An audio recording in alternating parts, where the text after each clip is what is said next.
Hi, I'm Jake from TradeLab.ai. This video may sound a bit choppy. I'm testing a new video editing software that will help me make videos higher quality and easier to make. It will take some time to get this dialed in, so just bear with me. Appreciate the patience. Today is the weekly AMA for September 5th, 2022. We just released. September 1st was our release date officially, and super excited about that. So we have our subscriptions live now. You can view our subscriptions on our website. Just scroll down here and you can see all the different plans and what they offer. So anybody can join us for free. It does require a exchange referral. So as you walk through the setup, it's going to ask you to sign up with an exchange using our referral code. And with that, you'll be able to use TradeLab for free forever. There's no expiration or anything like that. There are some limits, of course, and the main limit being active trades. So with the free plan, you can have 2 active trades. I did have some questions about, so why is there 6 bots, but only 2 can trade? This is a thing that is part of TradeLab and how it works. So TradeLab, unlike some of the simpler bots, we don't run one bot and run it against 50 symbols. You can actually set that up and do it that way in a sense with a commander strategy, have one strategy listen for 50 symbols. However, it's going to spin off little workers that go run trades. TradeLab is made so that each of these little strategies in here, this is the strategy builder, right? And every strategy you build ends up making a little strategy here, and each of these are little workers. Right? So these workers are going to actually change states with, it's what we call stateful strategies. So you have here looking for entry, and once this runs its blue rules and finds an entry and places an order, it will switch to looking for exit. And so that is to say that when we talk about having multiple bots here, you can easily listen for 6 symbols right here, right? But then only 2 of them can be in a trade. Now, using the commander video that I set up earlier, and you can find that on YouTube, the commander strategy, you can actually use only 3 of your 6 bots. And you can watch not just 6 symbols, but 50 symbols, 100 symbols. So we're not limiting you in that way. We just set it up slightly differently. Okay. And that's because we let you do things that others don't. Instead of those simple bots where every time you send an alert, the alert triggers a trade. That's what happens usually with 3 commas or alertatron. You send an alert, it triggers a trade. With us, we can definitely do that, but we can also take in an alert and we can use variables and other stuff to remember things and do multiple confirmations over a period of time. Okay. And in order to do that, I have to set it up this way. So going back to here, the question was, why do we have 6 when we can only trade 2? To give you that room to be creative, to use those different avenues so that you can do what you want, how you want. So, of course, if you upgrade, we give you even more. And eventually you can get to the pro account, which is unlimited, and I don't care what you do. We are also here soon offering a VPS solution. It'll be around the pro account, might be a little bit more to start with. We're figuring that out. But the VPS solution allows you to run your own server. We're going to host the servers for you to make it easy. If there's anybody out there who wants to bring their own, talk to me. I'm sure we can figure that out. But the idea here is that we'll manage a private server for you. Won't be on anybody else's stuff. Nobody will be on your stuff. You'll have your own rate limits for stuff. Won't have to worry about anything like that. And you can run as fast as you want. So I'm actually going to allow you to change the heartbeats on your private server. So if you want to do more than 15-second heartbeats and go faster, you could do that. You can run as fast as you want on these. And we can throw more money at it. And we can, you can pay a little bit more and get a bigger server if that's what we need to do. So we'll figure that out. We'll find a way to Yeah. get along with that. Yeah, absolutely. So we're setting that up with VPN. We have our subscriptions out. You can upgrade in the settings screen. So if you go to the settings screen here, you'll see your plan right here and your usage of how much you've used your plan. If you go over any of these, they will. So for example, if you have too many exchanges set up, I recommend that you delete your exchanges if you're going to stay on the free plan. Now, keep the ones that you want, but delete the ones that you're not going to use. Anybody who has been a beta, you didn't need to have a referral exchange to create your exchange. That's okay. You can keep your exchange. You can keep using it. You don't have to redo and make a referral. If you want to, that'd be great to help. But I'm not going to force you.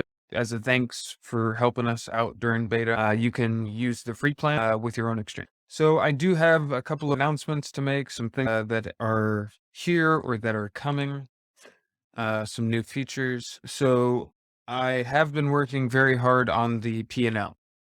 And I do believe that as of last night, about 12 hours ago, I got some changes pushed that are looking a lot better for many exchanges. There might be, and definitely probably is, some exchanges that still look bad. And if that's the case, now I've been telling everybody, hey, I know I'm working on it. And not really asking for examples, just telling everybody to wait. At this point, that is changing, right? So if you we're bug hunting now, so if you see a P&L that is wrong, what I need a link to the alert ID or the trade ID that happened to. And I also need, we'll go over how to get those here in a second. So I need the alert ID or the trade ID, and I also need the proper P&L it was supposed to be. So if it's wrong, I can look up that wrong price, but I need to know the right number. Okay, so I need those two things, the ID and the right number. To get the ID, real quick, we can go over to alert history for an alert. And I'm just going to use a heartbeat because I don't have any in this account. So if we just click on any alert here, though, we can click on the time. So we find the alert that is the problem. And you can get the ID either by grabbing this here, or you can get it from just grabbing it, the whole link of the page that you're on, right? So you can go up here, grab the link, and you can paste that to me, or you can grab the ID and paste that to me. That's how you do it for an alert. Let's look at a trade. So if you have a trade that went wrong, we can either go to trade history and you can find trades in here. I need to go to my other account where I have trades, or uh, you can also click on a strategy that has made trades, and it will have recent trades right here. Okay, so this is the details of whatever you click on. So I click on this, scroll down, I have recent trades right here, or I can hit monitor and I can see the recent trades right here. If I click on this, it's the same thing. I have all of my trade information. If I copy this page and send it over, that's how I get the ID. Okay. So once again, you can go to trades, trade history to find a list like that, or you can go to my strategies, click over here, find a list on the right side, or go to monitor and find a list right here. So many ways to find the trade. You just need to find the trade and click and look at it that way. I believe there's also active trades up here. It would show up here, and you could find it that way as well. You can send me that alert ID or trade ID, and you can also send me the profit, and we'll get that fixed for you. So I have been working on the P&L. One thing that I also been working on, all of these monitor pages. So this one still looks the same. This trades monitor, it is going to start looking different here. We've got some things planned for this. However, what I did work on and pushed last night was this new monitor page. It's similar to what we had before. I do have some more plans for it, but for right now, I wanted to get rid of the questions of like invalid symbol here and stuff like that and give you a better view into what's going on quickly without load. So we've your description, and this is a graph for your profit. So your profit would show right here. We also have the variables listed here and the lines. So you can see all the lines and all the variables, and then you can see the status of what's. And then if we look down here, we have all your recent and the builder. Of course, we have the logs. I've seen everybody using the logs. That's real good. You can open these of them. Some of them have stuff in them. I need to make it more apparent which one has stuff in it and which one doesn't. So I'm going to be working on that. A lot more to come with these logs. This is just the tip of the iceberg. I did fix a couple issues that we had with selecting both in this builder and the old. The old builder had some issues with selecting values. I got that fixed.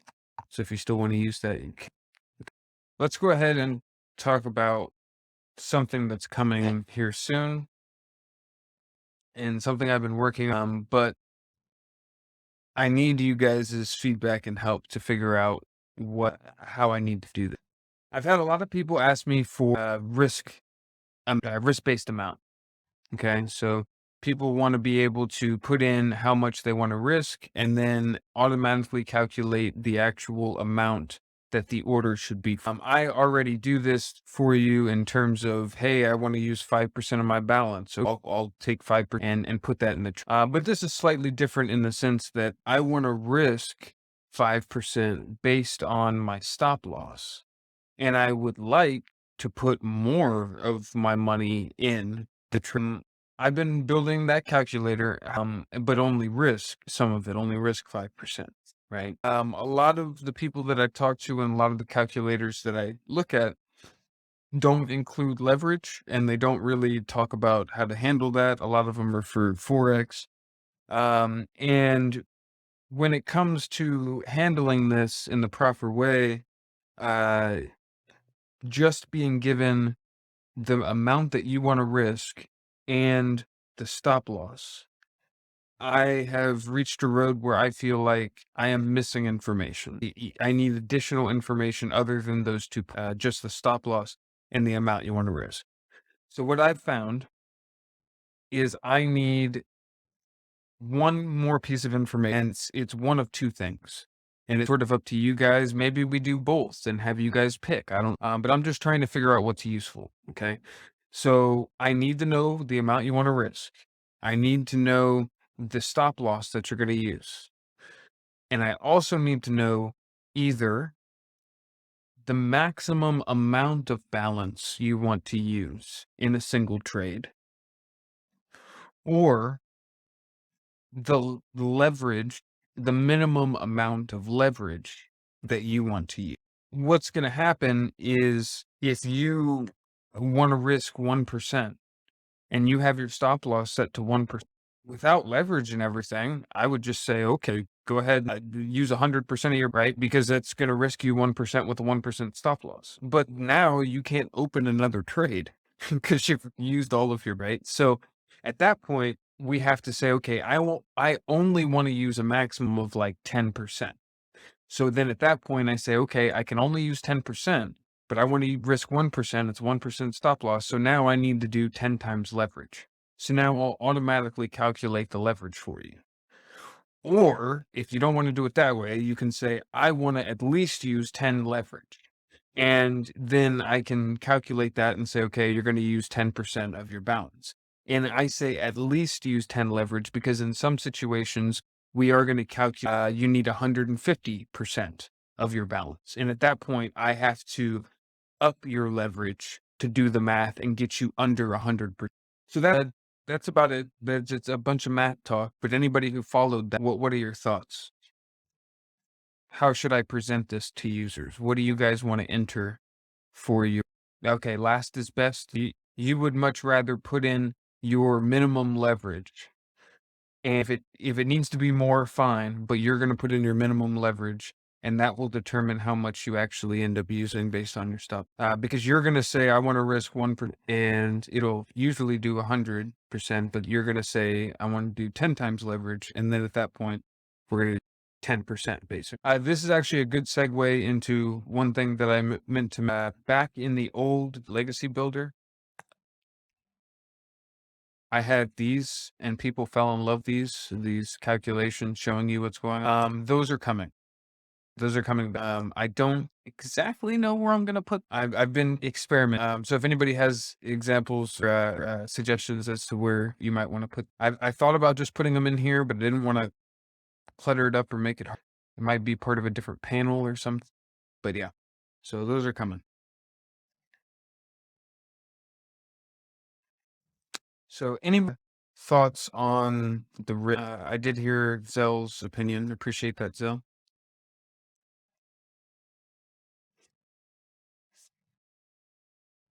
Okay.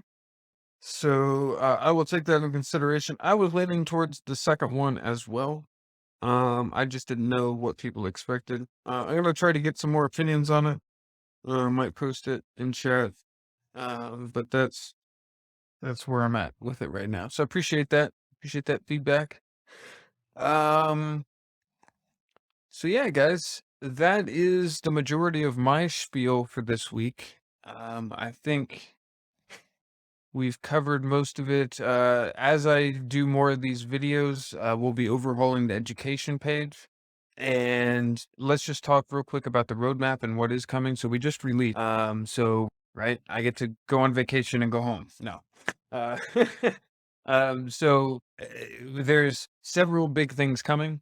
The first biggest thing is the P&L, right? I said this a couple other times. I am chasing down the P&L.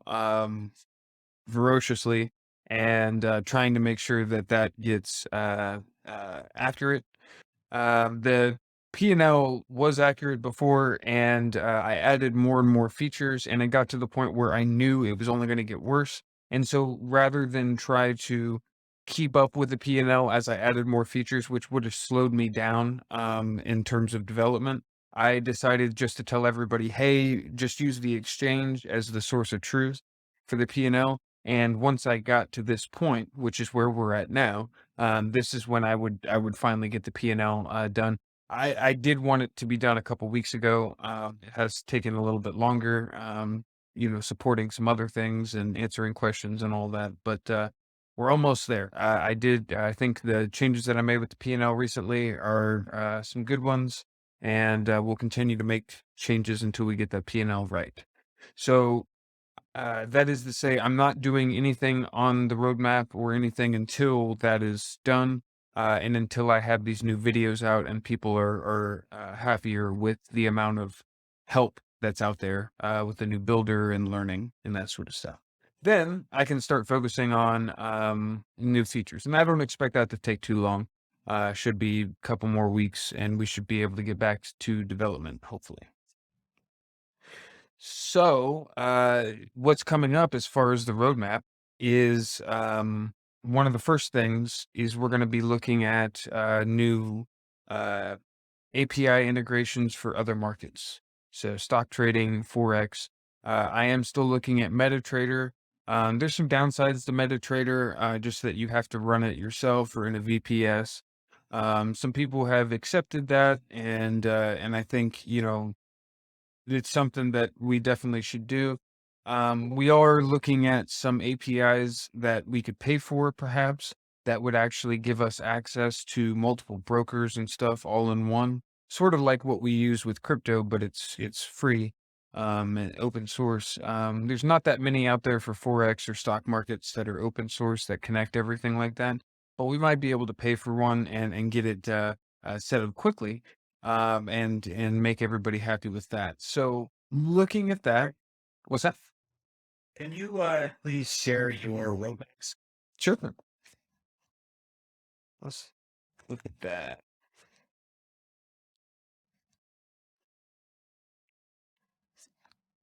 Thanks. Yeah. So we came out of the advanced builder. We have the strategy wizard taking shape and being tested. There's still some more things that I'm adding there, but that's getting there. And then the market climate shaper. So this is actually just about done as far as development. Like I have it ready, but we are still wanting to really nail down those metrics with some people, and so we might have some discussions about that here soon. The main thing is this can really only go live and scale. It's ready, but I can't really get it live and scale until we hit um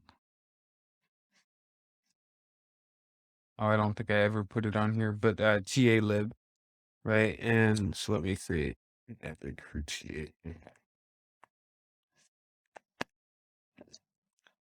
So TALib is going right about here, November.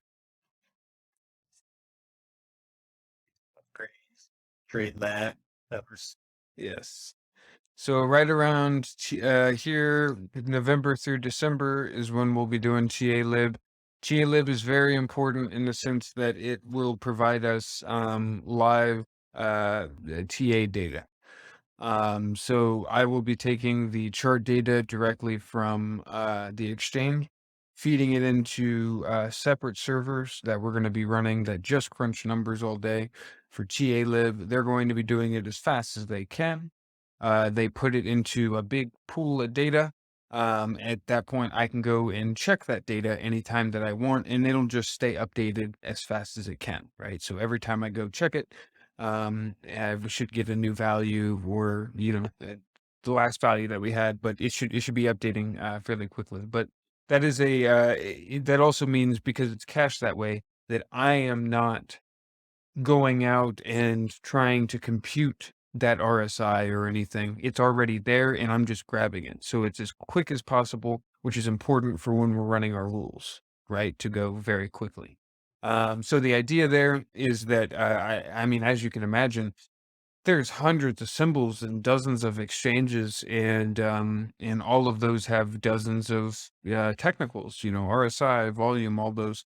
So I won't actually be crunching everything all at once. What'll happen is, as you create your strategy, in the background, I'll be noticing what it is that you need, and I'll be registering those things, those metrics, and then keeping up with those as people need them. Cool thing is if 5 people need the same thing, I only have to calculate it once, right? And then just hand it out. So should scale pretty nicely. And hopefully we'll have that here by the end of the year. That TA lib is also what is going to enable that market climate shaper, really, because we're going to need those metrics live. Right now, I can grab them over a period of time, but I'm not sure that that's going to be as useful. The rate limits that I have for the service that I'm using for that period of time, I'm just not going to be able to grab the amount of data I need for enough symbols in a good amount of time. So I'm going to have to do it via TAlib, and that's fine. So we'll get that set up. Might want to just add that the scale of the major benefits of that from the user's perspective is that they're not just that as many alerts from trading views. Yes. Yeah, I should mention that. Yes. So that's the main thing is using this live data from the exchange means that you can check your ATR or your RSI without having an alert send from TradingView. For some people, this will mean that you may not need a TradingView subscription anymore. You may still use TradingView for different things. But one of the main things that people will buy a TradingView subscription for is because they want to send alerts and use webhooks. And the webhooks aren't a free feature, and so you end up having to buy it to send alerts. And yeah, you may not have to do that anymore. So that's pretty important, pretty cool. I do want to announce as well. I've announced it a couple times, but we did get access to the TradingView charting library. So there is a free version of the charting library, and I have actually implemented this in the background, showed a few people. It's kind of ugly, but I was able to plot like the entries and the exits, as well as the alerts that came through and when they came through on the chart. Honestly, it wasn't all that great with what I had, and I have been wanting to expand it. And this is the free one that I could get access to. This one is also free, but they don't just let anybody have it. You actually have to apply, and they weren't responding to me for months and months. Finally, pulled some strings and got access to this. I haven't implemented it yet, but the idea is I don't get the chart information from TradingView. They don't give it to me. I do have to feed it directly in from the exchange, but that's even better, really, in my opinion. So we'd be getting it from the exchange, feeding that in. And then you'd be able to, sort of draw or view stuff. I'm going to be able to draw your variables.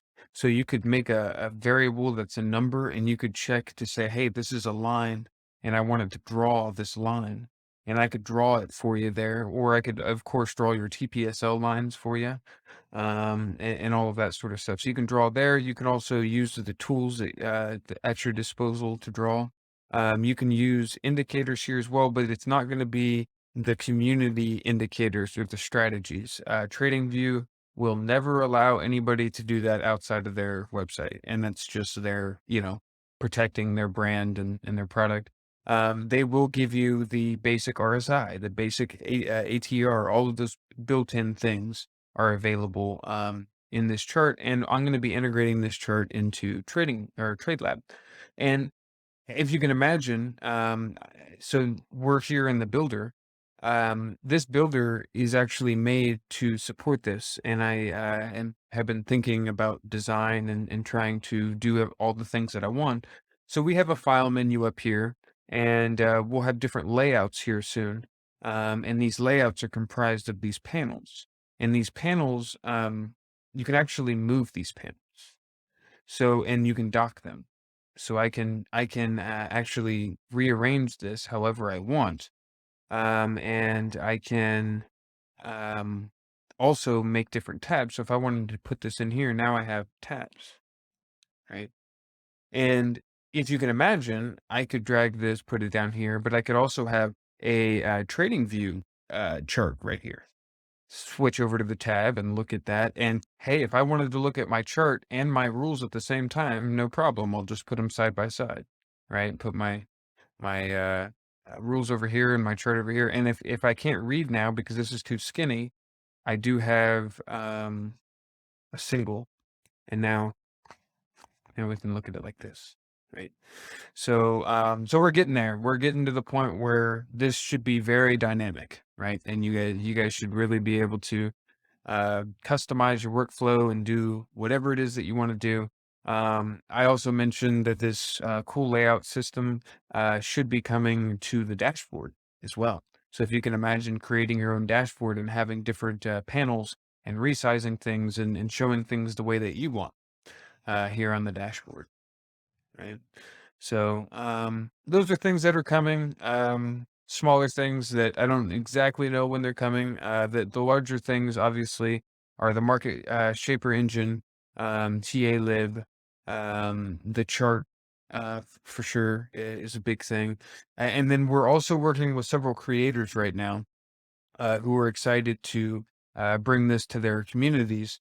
Um, and right now we can do that out of the box with their TradingView indicators. However, we want to make this simple as possible. And so we do want to do follow trading. To do follow trading with these private indicators, I do need to overhaul the sharing system, which is coming up. And the sharing system will allow us to privately share different things such as alerts, strategies, and eventually modules. The module system is still coming. If anybody remembers that, I was talking a lot about it. I do have that written on the back end, and I've already started on the front end, the UI portion of the modules, but there's still some work to do. Once again, I'm totally focused on P&L right now, and so that's where we're at there. Okay, well, I think I'll go ahead and stop talking. That has been a good look at the roadmap that we're working on. Does anybody have any questions?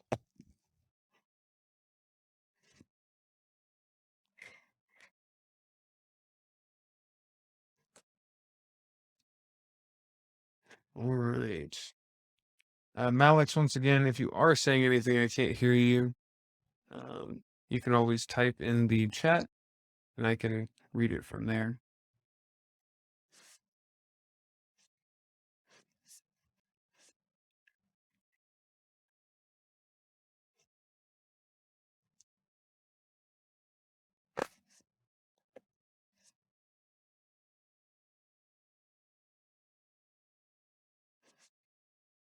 Yes, thing I may pertain to, work that you're doing, Jay. I show some open positions in my trade lab, and on the exchange, I don't have any open positions. I know I created a help in regards to that, but I just wanted to bring that to your attention, and maybe there's a connection between the P and L. Otherwise, that just flushed out of there. Yes. So I was just talking to Strider before this call, and I also believe you're having the same thing. I believe in the past several hours, I have pushed fixes that prevent any more of them from getting stuck. Strider has confirmed this from his side so far. If I can get a confirmation from you, that would be good too. But the idea is the ones that are still in there, I just need to clear those out, I think. And then hopefully, um, there no more should get stuck. Right. So I think that's where we're at, but we'll see. Gotcha. I can't confirm that because I got some other issues. So I'll take those offline with you after the call here. I don't want to bore everybody else with them. Sure, sure. And I do see your question, Malik. So, Malik's question is, are some exchanges better than others? He says, I use Kucoin. So the different exchanges do provide different features. TradeLab, I do my best to, provide all the features that an exchange can handle, and for the ones that can't handle other things, I do try to mimic it or emulate it the best that I can. So for the most part, most features do work on all exchanges. I will say, like KuCoin, um, specifically, is an exchange that does some really weird things sometimes. Not to say that like orders get lost or like weird things to your trades, but I mean like um, just setting it up, the way that their API works, the way that they decided to design their system, um, is weird compared to all the other ones. It works differently, right? So I will say that, while three other exchanges might be working totally fine because they use this code inside of my code, KuCoin goes a totally different left field direction, right? And it is using a totally separate piece of code. And that code might have a problem, whereas the other one don't, right? So I will say KuCoin is the redheaded stepchild, more so than the other ones, but that doesn't mean it's bad. I will say most people end up using other exchanges, just because, like, for example, KuCoin doesn't support trigger orders, right? So, like, you can't make a proper trigger order for a take profit when you're doing spot or futures for that matter. They all have to be limits. So you just like you defaulted to just an open limit order, but then at that point, it's it's not exactly the same, right? Because it's not part of it's not a trigger order. Like normally on other ones, I could set a take profit and I could make it a market take profit because it won't actually place the order until it triggers that order, and then it'll place the market. If I try to place a market with KuCoin, it'll just think that I'm placing a market right now today, at this moment, and then it'll fill it at the price right now instead of waiting to hit the price that I wanted to hit because there is no trigger, right? So I will say that there's some things that I wish KuCoin was better at, but overall it should work. We do have people using KuCoin, and they like it. What I was saying in the chat earlier was that most people end up using a different exchange if they can. Most of the people that I know that use KuCoin because they have to, because it doesn't KYC, because it falls in between international lines, and that allows them to fix whatever problem that they have. So, hey, BTC John, how's it going?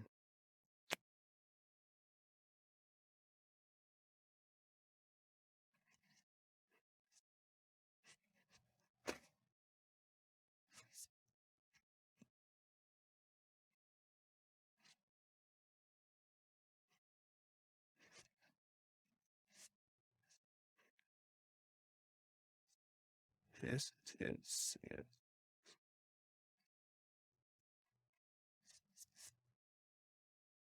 Yes, yes, that is something that I'm working on. He says at one point I would see the top right active order and it would never clear. Is that something you're correcting? Yes, I am correcting that. And I was just talking to JP about that. I'm hoping that no more of those should be made and that the old ones just need to be clear out. but I might be wrong about that, and I might still have some work to do on it. But hopefully, approaching a solution for all of that.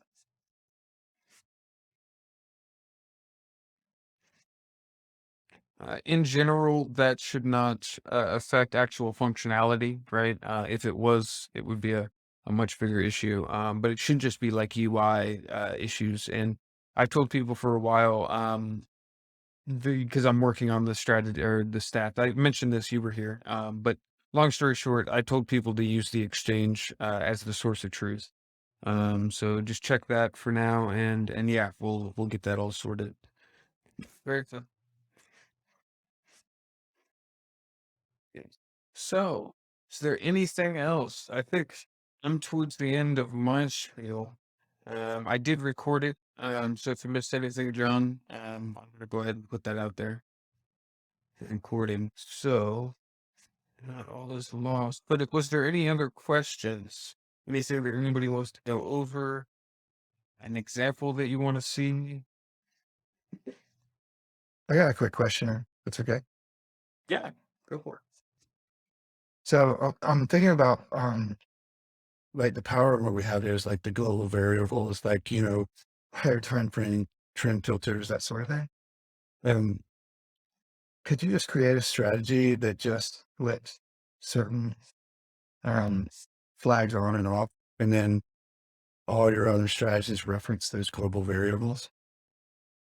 Yes. Is that Yes, and that is actually, yeah, that is actually the commander example.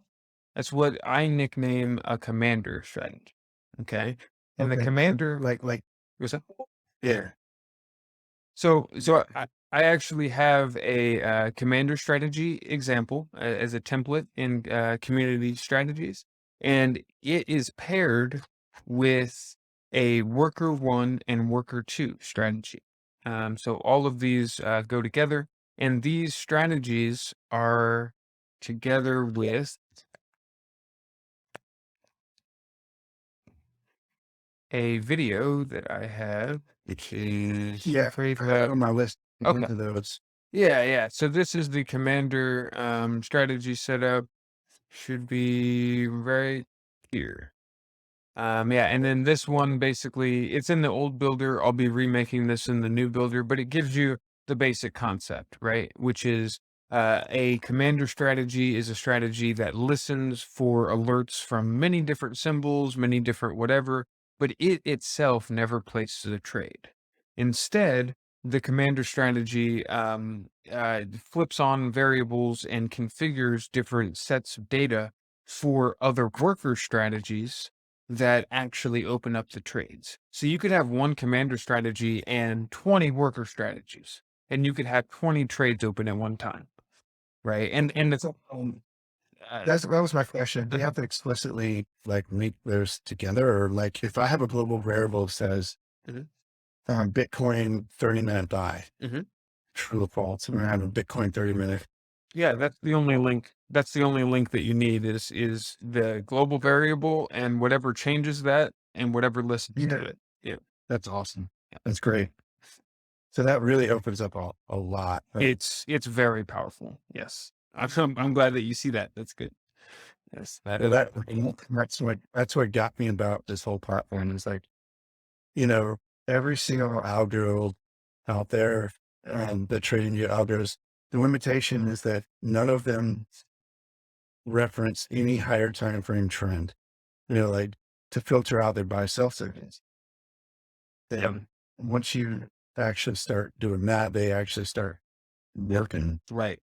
But you can't do it. I mean, until this, I haven't found a way to do it, really easily. Multiple time frames is one of the very first and basic use cases that we were trying to cover because like you said, on TradingView, the way that TradingView is made, it just doesn't let you do that in a single strength, right? Um, so you need to layer the strategies on top of each other. And in fact, we found that like sometimes there's like Easy Algo, Lex Algo, Trendbot. These bots, you would get mixed signals from them. Not signals like trading signals, but like you go read the reviews, and some people would be like, oh, this is great. And it allows me to do this, this, and this. And then other people will be like, this sucks and it doesn't work. And you can either say, oh, well, that's just how things go, or you can look into it and be like, well, what's the difference between these people? And we found that people who really do like Lux Algo get to know how to use not just the strategies, but the multiple indicators. And they're usually trading manually because they can do all of that themselves. The people who try to automate it usually don't like Lux Algo because Lux Algo just by itself on one time frame honestly doesn't shop very well. Yeah, yeah. But if you combine it with itself for other stuff, it does a whole lot better. And that's what a lot of people just missed, right? And that's what I wanted to solve with this. So Well, that's exactly right. So that's been my experience. And there's some, it can catch some really nice runs, but then you're going to give away all of your profits when it starts chopping. Yep. And if you can filter the chop or filter with higher time frame, then all of a sudden Lux can work, trend back can work. They're because some of them are just beautiful, but then like all the money you make from that, if you try to automate it, it'll get just eaten up when it starts just going sideways. Yeah. And that's what we saw. I had a couple people testing with Lux Algo early on, and we found that it worked pretty well when we looked at the trend tracer, the trend catcher, and the buy and sell flags. So I actually have in here a basic Lux Algo setup. It's the basic one, this one right here. And these two are based on those three flags, trend tracer, trend catcher, and the buy and sell. And we basically want all three of them to be green to go long, or all three of them to be red to go short. It's pretty simple. But by doing that, we make really good trades when we're in a trend. When it starts going sideways, it doesn't go very well. But what we found is all we really need to do is get another indicator like ATR, and say, okay, well, if we're going sideways and we don't have the volatility that we're looking for, or the high or the high and the low lows are too close together, that's another way to do it, right? Then you can say, okay, I don't want to trade right now. And you can what we have, if you haven't seen this, we have a video on it. We have the ability to put a strategy to sleep. And so you could just turn it off pretty much and say, go night night. And then it'll go to sleep and then wake up whenever you send another signal. So you could go to your alerts. You could say plus and a sleep alert right here. So you can make any alert. You don't have to modify your fields or make like sleep equals true or anything. We do it for you. So you just hit sleep alert. And do you want it to wake up with this alert, or do you want to put it to sleep with this alert? Oh, that's Okay. cool. And Yeah, yeah, you're basically, if with volatility goes, well, you just have a certain indicator that flags true or false. yep. And then the strategy just checks. If true, then it could go. If false, then we're two sideways. Now, the important thing about that is that when we're looking at those trend tracer, trend catcher, and the buy and sell flags, we're listening for alerts and we're setting those variables, right? We're setting variables to, and let's actually take a look at That's that can get messy. That's what I was thinking about, putting all of mine in one, like all of my like main um true false indicators, like in one thing. gotcha. And Yeah, I need and to. maybe that would be, I don't know if that's the smartest thing or maybe I'd make strategies and name them by like the type of flags they are, This is a JP, and what you described is exactly what I do. I've got probably 150 different strategies that are specific. The global variable strategies, they set global variable, either true or false. Like, the MACD is bullish, true. And Right. so in other ways, MACD, bearish. And I do that for 4 or 5 different indicators, and I do it on all different time frames. Well, not all time frames, but I'll do some multi frame, 1 minute, 5 minute, 15, 1 hour, 4 hour, 1 day. And, when you turn them on all those true false flags, you can create strategy. Then look at all of those and all for one symbol, obviously. And you have to create a lot, but you can listen for all those that are going on and off and predict accordingly. And that's really the way that I do it. It's a good way to go about it. When you talk about a mess, JP is actually a good example of how not to be a mess. You can look at how he names all of his variables and his strategies, and as you could imagine, there's like a formula to how he's putting it together. That way, it's very standard, and you know what this is or what that is, and it's not a mess, right? So, Well, what I love about that is once you set it up, I mean, you're just referencing it. Not that you would yeah, actually, in any given bot, you know, have to flag everything, but right. it's there to reference if you need it. Right? I think that's really cool. One of the questions I had was around multi-symbol type stuff. I don't know if this is even possible on the platform yet, but um, having a bot that if you can have like multiple symbols in the bot itself in one bot. So, And has that occurred? yeah. And So possibility. there's actually a couple ways to do this. One is the commander strategy, which I think we just went over, right?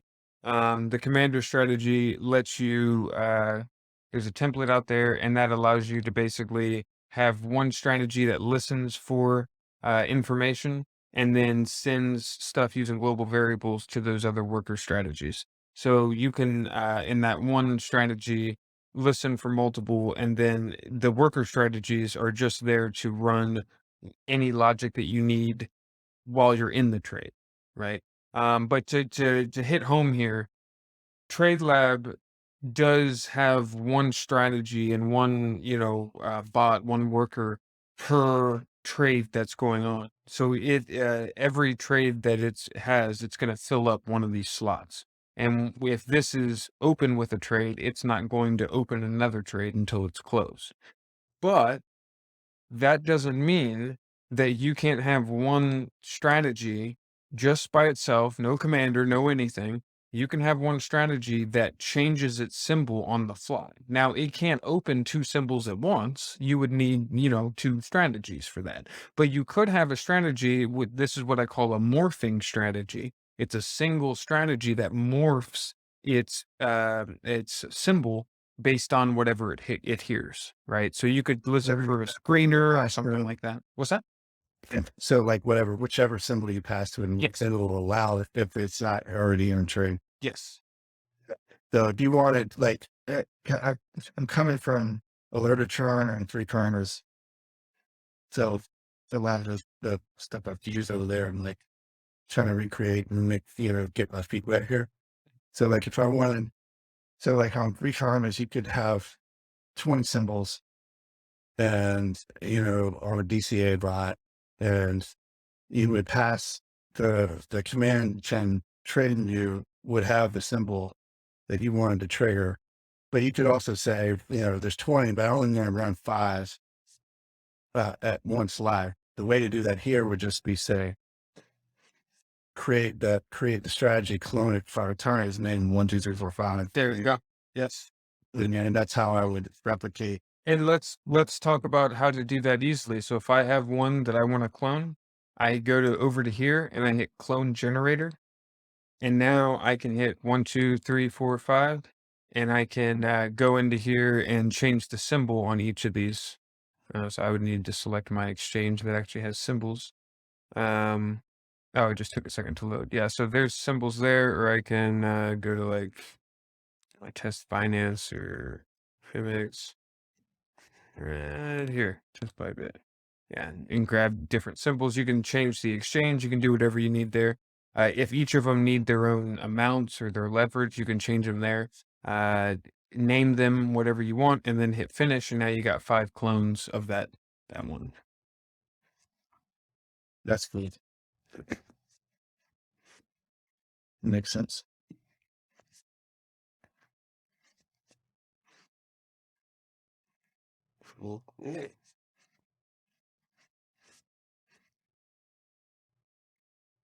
Yeah, I'm still just wrapping my head around all the possibilities. Yeah, it takes a lot. What's that? I wanted to hear from JP, like what's working well for him. It's just almost, it's all about for me. You know, the high time frames are the best, obviously. You know, if I'm setting flags for bullish or bearish based upon 21 EMA, and I'm looking at the RSI. You know, so I'm running all sorts of different indicators going in the same direction. You know, right, whatever direction that is, and then when one of them changes, I'll peel off a little bit on another one of those. You know, changes direction, I'll peel off another little bit, and then all the directions have changed. You know that I'm going in a direction, right? You know, so I'm sort of changing directions with all TradeLab too, because you can change directions with your bots. That's cool. Are you figuring off like how many coins or We what only do one right now. so that's get one working right, and then like you can do the others right.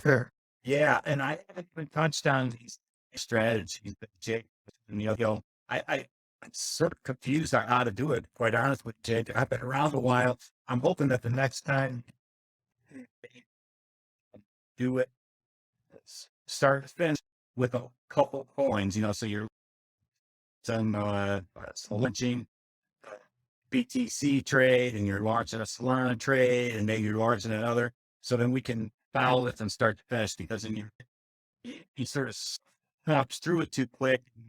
Just 5 me. Gotcha. That's okay. Cool. Yeah, but the reason being, you know, I love to trade for, you know, the top 10 coins that have the most volatility. You know, I pick Solana. That's my answer at morning. It's like the most you know, on a daily basis. You know, so it's getting a lot of movement. You know, because was that on a low time frame, like under 15, that I think, you know, make some money from that, but it's really high for this chopping. Buy futures. Well, if you, Yeah. so I trade. That's Solana's by far not the most volatile coin. Right. Yeah. Said it's a solid you know. well, it is, but it moves a lot. Yeah, It does move a lot. that's cool. Very interesting. It's just so another interesting to think about this is like right is the guy. Have you ever followed the trading carrot guy? He's doing some pairing. Oh yes, yeah. He took me for $89, right? Yeah, The only bots he had were what was it? I can't remember. The exchange wasn't available through the United States, so none of his bots were, you know, for the future. he runs all in finance, but uh, he's doing some interesting work because he's trying to solve the problems, right? One of the cool things that he figured out is their with a unit crush. It's interesting. Kind of like coin market cap, but they rank coins daily, but they take in like a whole lot more data, and they rank the way of like filtering. This kind of goes to pairing. Like if I want to run these 5 bots, but I only want the top 5 coins that are on that are moving, right?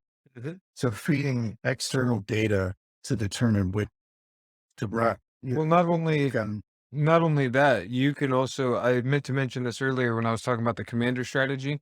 You could run the commander on the top 10 coins and then prioritize the top 5 coins based on priority of that ranking list and say, hey, if I can only open up 5, my a number 8 is open, but now my number 2 wants to open. You can have logic to, hey, go ahead and close number 8 and give room to number 2. You only have 5 trades open, right? Super powerful. And what it turned me on to the winter thing when you look at that, I did notice that if I focus on like the top 5 of those, and you know, that type of thing, you don't want like some of the stuff you can't trade at all, but you filter by market cap and bought that, like, and you go up, and you basically just have a 5 that you're long on those coins. Everything falling from weighted to filter which coin to run that day. And I know they have APIs and into them. I'm not sure if I have to, I don't know the technical deep might be sweet. I mean, there's all, but very few screens that are going to give you today. Let's trade these five, right? Or that are the Signal service. Like there's signal service, one that injected into our called Bam signals. Yep. And it's sort of similar. Like they have these bot that are, I don't know if that's the right term for, but their different screeners are pulling up the top 5 points of the day by volatility, and it sends signals, and we'll have those signals send an alert to TradeLab. Yep. And TradeLab will make a trade. It's very simple. So these are all of them are free. And you just have to come into here to Bam signals, have with them. So it should be pretty easy to set up. You just add a signal, and they have lots of different signal providers, such as Crypto Scanner. They have Lunar Crush right here. And then so in here, here's all Crush coin of the day. So alt rank is the one more like the top alt rates. Like that, I found like the 20, 30 short signal. That's wild. So there's that, and then there's a bunch of other ones as their own, drop down. So like there's a lot of different signals, and so you can select then select the signal type. So you would select TradeLab.ai, and then put in your webhook here, and then put in that's it.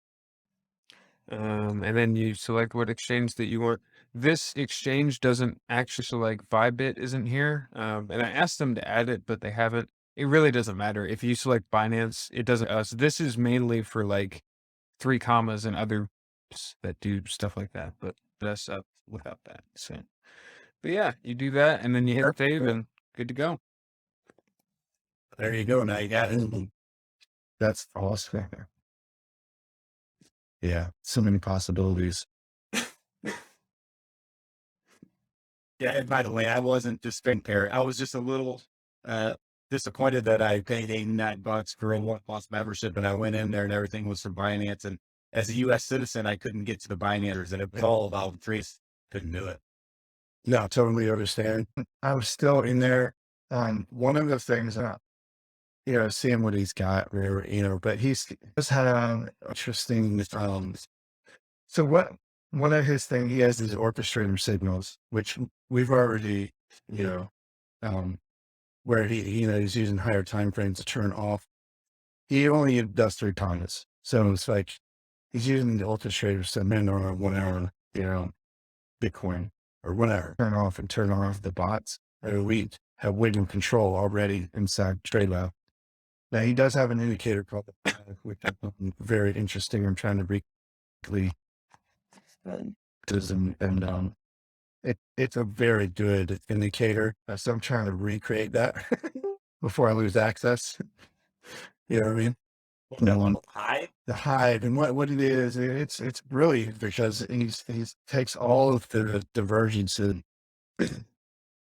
when he has a threshold of the pattern and more, and on a higher time read chart rate or an hour on Bitcoin, be strong exit, was short, right?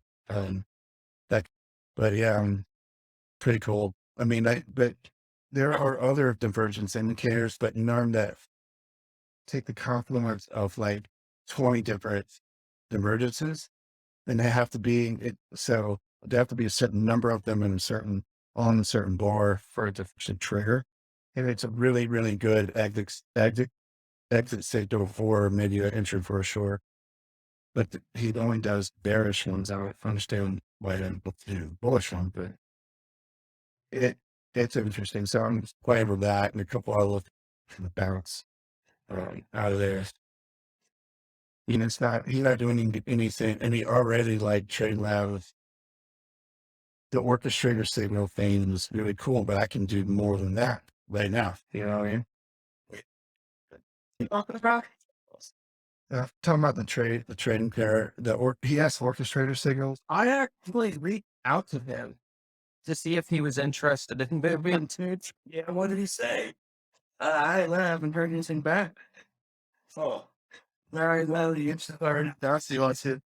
It's really, his technical analysis is on point, and he's got a lot of interesting things. He does everything just really, really solid. But he's the cameras, a lot, and I'm gonna mean this and everything over. And that's why I've been bugging you about the DCA stuff, and it's starting to work. Play Okay, great. DCA, DCA. Regardless, that's where I can. Yeah. We've supported DCA for a while, but what I just did for you, and I actually meant to mention it on this video. So I have a new DCA feature that I put in for BTC Jump, and it is when you go into here, into the builder, when you create your new line mode. So we can hit plus here, and it just says DCA. So DCA is really the same as stop loss, but by checking DCA right there, what it does is it lets you put in your stop losses however many you want.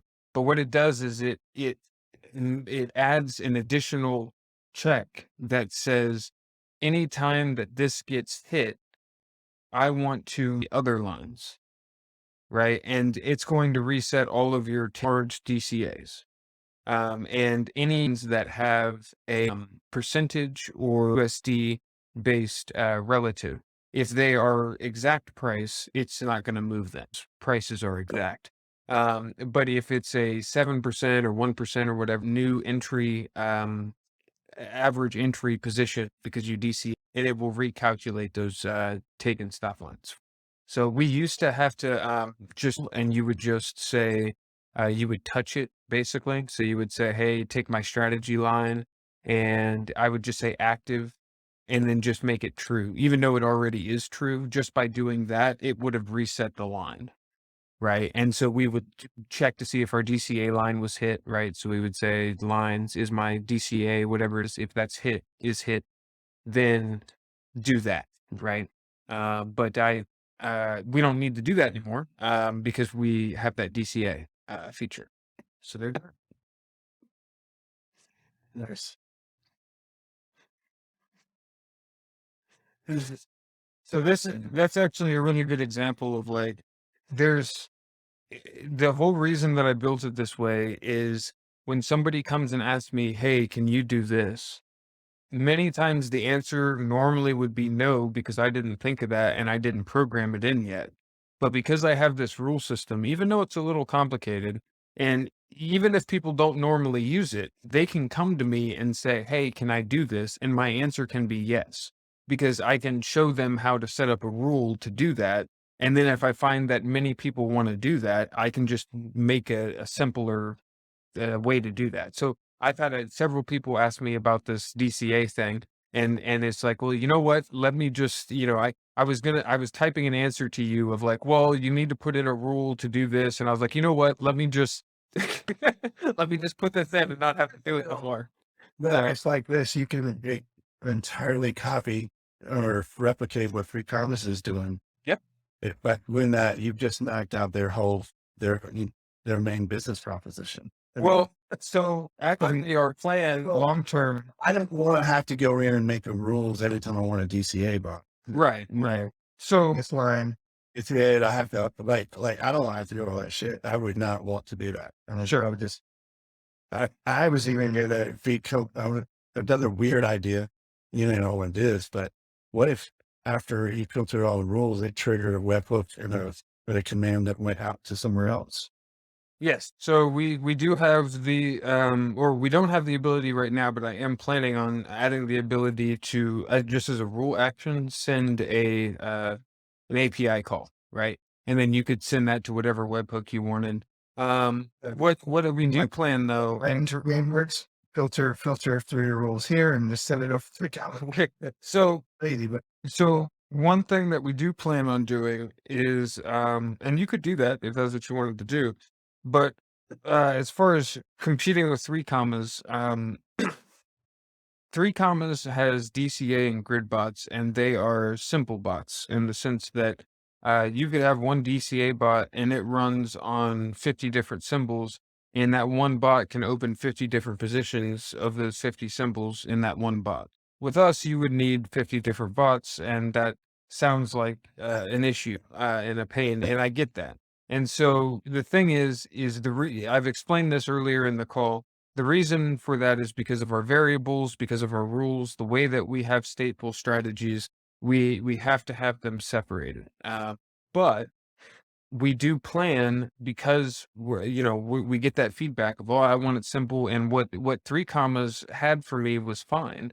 I don't want to do these rules and stuff if I could just do what three commas had. So just as we proved here, we can do what three commas does with our rules. However, that does mean that you would need 50 different strategies. And I have that copy generator, right? You go into duplicate or clone generator, and you can make many different clones very quickly and change the symbols and do that. So you can set that up quickly. However, what we do plan on doing, and it probably won't be till next year, but I do plan on releasing separate simple DCA and GridBot, pretty much using the same code they have. I mean, the code that they're using is probably off of one of the many open source, and I'm sure that they made it a little bit better and all of that, and we can do the same. But long story short, we are going to have DCA and GridBots, which will operate the same. Now, you won't be able to edit those and, change the rules or anything. Those are separate, simple systems, but we'll offer that as well for anybody who wants it. Wait, man. No, I think that's really, really interesting. And to be honest with you, the fact that the symbol M2, a bot, he may solve that problem. And I get why, because like the ways in the multi-pair bots, I mean, really, all it means is you just have to create alert on each different chart on TradingView. But you had to do that anyway with three commas. So you just allow the strategy allow the pass the symbol through. You've already kind of. Yep. So one thing to talk about that real quick, there is a feature that is called lock alert symbol. It's on. So if you come into here, I off, but usually if you make a new strategy, it would be on. So this makes it to where your strategy run much faster, in the sense that send a symbol, if you send an alert with a symbol and you have strategies that are looking for that symbol, you can lock this and they will only run on those alert that symbol. And so because whenever you send an alert, it's going to try to run against any that applies. Okay. And if you send an alert for BTC and you have ETH and Sol, if you don't have this checked and it's not locked, then the ETH and Sol will hear the BTC alert. And that's fine because they usually do the symbol check, right? You've probably seen that before. So they'll have a condition in here that says strategy trade settings symbol. Right? And now we know that this is only going to run if we get the right symbol. Okay, so you don't need to do that if you have this on, because it does it for you. But if you turn this off, now you can have only run with with the symbol, but you can also have rules any symbol. And so also allow you to say TC's the mama bear of crypto, right? So if I'm doing ETH, I could actually listen to a BTC alert and have my ETH strategy react in some way to what BTC is doing before I even see the reaction of that on the ETH chart, right? I find that pretty much if you set all of your filters based on how BTC is moving, Yeah. you pretty much knock out the whole market. Right. They're going to react. And the so only way. instead of having extra filter alerts that would, be listening for BTC and then send an ETH alert, instead of doing that, you can just send your BTC alert and then have all your strategies that care about that listen and react. And to do that, once again, you just turn this off. Lock alert symbol, you turn that to false. That's great.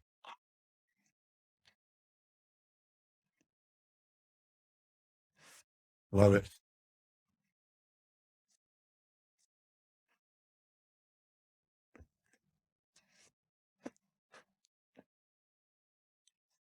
Good deal. On a call. We took care of he answered it earlier about JSON, so I think we're good. And JP, you just hanging? How you been, JP? Okay, cool. Okay. All right. Well, to save my hard drive, since we're past all of the important stuff, the recording. I have been recording for a couple people who came in late. If there's anything you're concerned, and I can cut you out.